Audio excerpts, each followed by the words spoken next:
Hello అండి. Welcome to tasty tiles by సంతు. ఈరోజు మీకోసం చల్లని కుల్ఫీని ఇంట్లోనే ఎలా ఈజీగా ప్రిపేర్ చేసుకోవాలో చూపిస్తున్నాను. ఈ వేసవి కాలంలో ఈ చల్లని కుల్ఫీని ఇంట్లోనే తయారు చేసుకొని మీ పిల్లలకు పెడితే చాలా ఇష్టంగా తింటారు. దీనికోసం ముందుగా స్టవ్ మీద హాఫ్ లీటర్ వరకు మిల్క్ని పెట్టుకొని ఒక పొంగు వచ్చేంత వరకు ఉంచాలి. తర్వాత ఒక బౌల్లో ఒక కప్పు వరకు జీడిపప్పు, ఒక కప్పు గింజలు తీసేసిన డేట్స్ని వేసుకొని అదేవిధంగా కొద్దిగా యాలకుల పొడిని కూడా వేసుకోవాలి. తర్వాత ఒక 2 టేబుల్ స్పూన్ల వరకు కాచి చల్లార్చిన మిల్క్ని తీసుకొని అందులో కస్టర్డ్ పౌడర్ వేసుకొని ఒకసారి మిక్స్ చేసుకొని ఆ బౌల్లో వేసుకోవాలి.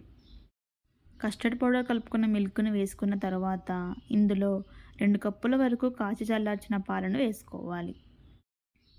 ఇలా పాలను మొత్తం వేసేసి ఒకసారి మిక్స్ చేసుకొని హాఫ్ అన్ అవర్ వరకు మూత పెట్టుకొని పక్కన పెట్టుకోవాలి. హాఫ్ అన్ అవర్ తర్వాత ఈ జీడిపప్పు మరియు డేట్స్ అనేవి కొద్దిగా మెత్తగా అవుతాయి. అప్పుడు దీనిని ఒక మిక్సీ జార్‌లోకి వేసుకొని ఒక 2 టేబుల్ స్పూన్ల వరకు షుగర్‌ని వేసుకోవాలి. షుగర్ ఇక్కడ ఆప్షనల్ అండి. ఎందుకంటే మనం డేట్స్ వేసాం కదా! తియ్యగానే ఉంటుంది. మీకు నచ్చితే షుగర్ వేసుకోండి. లేకపోతే స్కిప్ చేసేయండి, పర్లేదు. తర్వాత ఒక హాఫ్ గ్లాస్ వరకు వాటర్, 2 పన్నీర్ ముక్కల్ని కూడా వేసుకొని మెత్తగా గ్రైండ్ చేసుకోవాలి.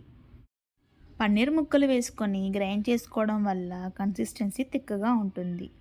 తరువాత ఇలా ఐస్ క్రీమ్ మోల్డ్స్ ఉంటాయి కదండీ! వీటిని తీసుకొని ఇందులో బాదం పప్పు మరియు పిస్తా పప్పు లేకపోతే ఏదైనా డ్రై ఫ్రూట్స్‌ని సన్నగా కట్ చేసుకొని వేసుకోవాలి.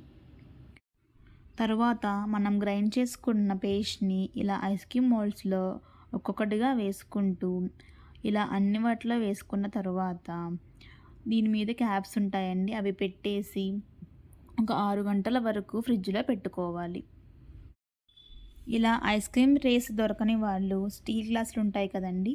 అందులో ఈ మిశ్రమాన్ని వేసి దాని మీద ఐస్ క్రీమ్ స్టిక్స్‌ని పెట్టేసి ఒక 6 గంటల వరకు ఫ్రిడ్జ్‌లో పెట్టేయండి.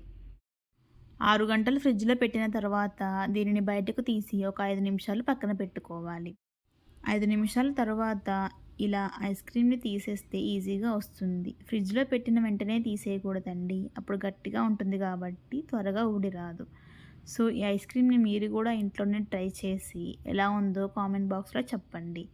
ఇలాంటి ఎన్నో వెరైటీ వంటకాల కోసం మా ఛానల్‌ని సబ్స్క్రైబ్ చేసుకోండి. Thank you for watching.